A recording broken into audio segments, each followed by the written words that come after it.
El factor común entre ustedes y nosotros es que no hubo una justicia acorde a la gravedad de los hechos. Y eso es difícil, sanar heridas en base a eso, a la impunidad y al negacionismo que está rampante hoy, ¿no? Entonces la respuesta creo que es no, y los acontecimientos más recientes en Chile, la misma película, son el resultado de esa dinámica entre las partes, ¿no? De esa herida abierta todavía. Y el cine recoge eso, allá y acá. Yo creo que ha ayudado de todas maneras al diálogo. O sea, yo creo que en el fondo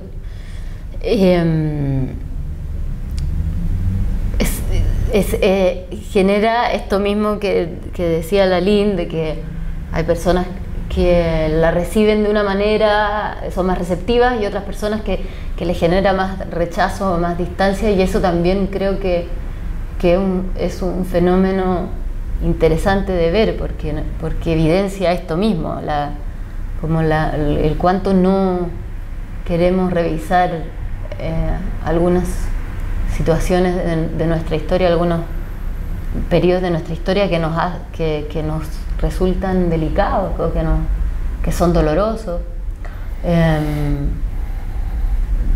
Yo creo que la película ha sido muy bien recibida igual por mucha gente.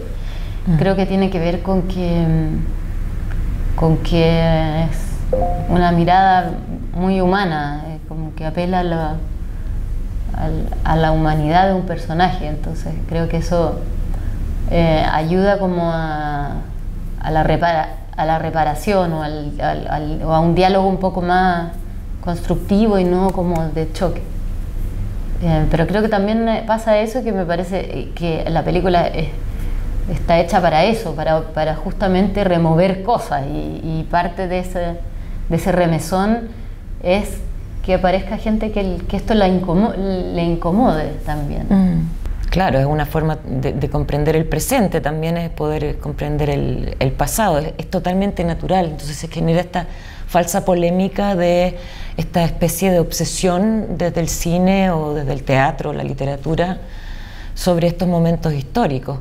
Es una falsa polémica porque es una fracción de la producción simbólica de cada país, volver a esta historia, que es el ejercicio que hacen un individuo también, ¿no? Un individuo está permanentemente revisando, reconectando o recomprendiendo desde el presente traumas o situaciones o historias de la niñez, por ejemplo.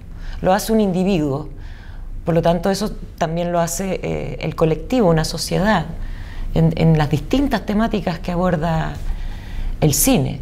En Chile como acá también existe esa falsa polémica que el cine solo habla de las dictaduras o en fin.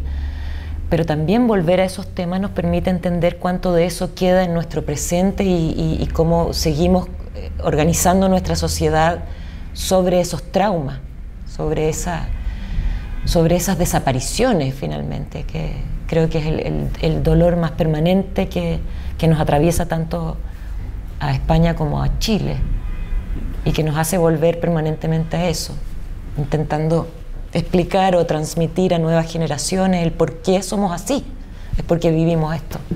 No en el comienzo. En el comienzo, y creo que es en parte uno de los motivos por los que tomó tanto tiempo hacer esta película, fue entender el punto de vista. La verdad que el comienzo, el proceso de escritura, fue eso, fue entender.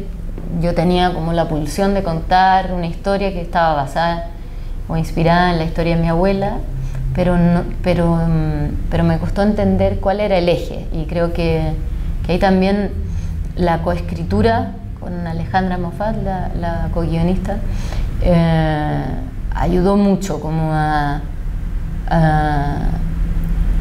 poder darle una estructura a una pulsión. Y de ahí, claro, y eso guió, ahí entró Aline en una etapa muy primaria la película, del desarrollo de la película, y entonces empezó como a tomar a tener un eje, que era el punto de vista de ella. Esa paranoia es una sensación que se vivía, y probablemente aquí también, permanentemente, y que instaló una suerte de relación entre las personas de desconfianza permanente que siento que se inscribió en el carácter del chileno de hoy. Esa desconfianza, ese no decir las cosas como son. Bueno, es más complejo, pero sí, la película describe ese estado, porque hay mucho de lo que le ocurre a Carmen que ocurre en su cabeza, que no sabemos si efectivamente es algo que está ocurriendo o si es parte de esa paranoia. Y la película, a través de la cámara, del ritmo y del movimiento de la cámara, la música, los tiempos, donde se detiene la cámara, recrea eso o lo genera a nivel de sensación en el espectador también. Es un poco lo que pasó en la sociedad chilena, encarnado en una persona que es Carmen. Un no querer, no poder ver por distintas razones. Fue una dictadura larga, a pesar que esto en los comienzos, pero hubo una instalación cultural a través de la televisión, fueron toques de queda muy largos, de años, donde la familia solo tenía la opción de reunirse frente a un televisor y absorber esa información que se le estaba dando. Entonces muchos no veían porque no tenían manera de ver, otros no querían, dado su círculo social, y Carmen, bueno, forma parte de esa parte de la sociedad un poco ajena a lo que estaba pasando. Pero de todos modos la dictadura siempre se filtraba de alguna forma dentro de los hogares. Aquí, por ejemplo, a través de las conversaciones entre los obreros, se filtra el afuera en la intimidad. Fue un poco el proceso que fue pasando en la sociedad chilena y que terminó en la destitución de Pinochet a través de la vía democrática del voto, que habla mucho también de esta suerte de corrección también del pueblo chileno y de Carmen, que hace y que carga con la culpa también de no haber hecho más. No, de todas maneras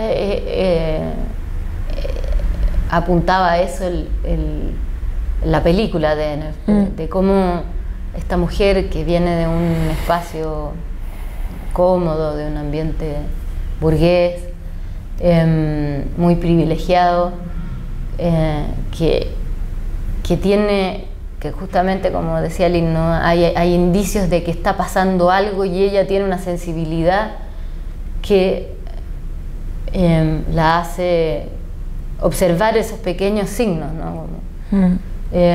Y toma ella una decisión también, como decías tú, de cruzar ese espacio de comodidad de ella, pero la película también habla de cómo los riesgos que sufren las personas en la sociedad en Chile son distintos dependiendo de su origen. Del origen, ¿no? El riesgo que ella corre es muy distinto del riesgo que corre el chico al que ella está curando. Y eso se refleja al final, ¿no? Que ella, a pesar de estar ahí, circular por la clandestinidad, puede seguir con su vida. Pero a mí me parecía interesante cómo, para mí el final habla de la lucidez, de que ella es una mujer que atravesó ese infierno, vio, ¿no? Es como un recorrido hacia la lucidez, y su condena no es la muerte, pero su condena es saber. Pero es una condena y al mismo tiempo para mí es una gran libertad, como tiene esa dualidad y tiene esa ambigüedad de que en el fondo, y ahí aparece para mí la pregunta, es ¿cómo prefiero vivir? ¿Prefiero vivir sabiendo lo que pasa, o prefiero hacer oídos sordos, en el fondo. Y ahí, para mí, gran parte de la sociedad en Chile tomó la decisión de ser un cómplice pasivo. Creo que es una decisión. Y ella decide seguir con su vida, pero con la conciencia de lo que está pasando. Entonces creo que el final habla de eso, ¿no? Como habla del recorrido del camino hacia la lucidez y de cómo se vive con la lucidez.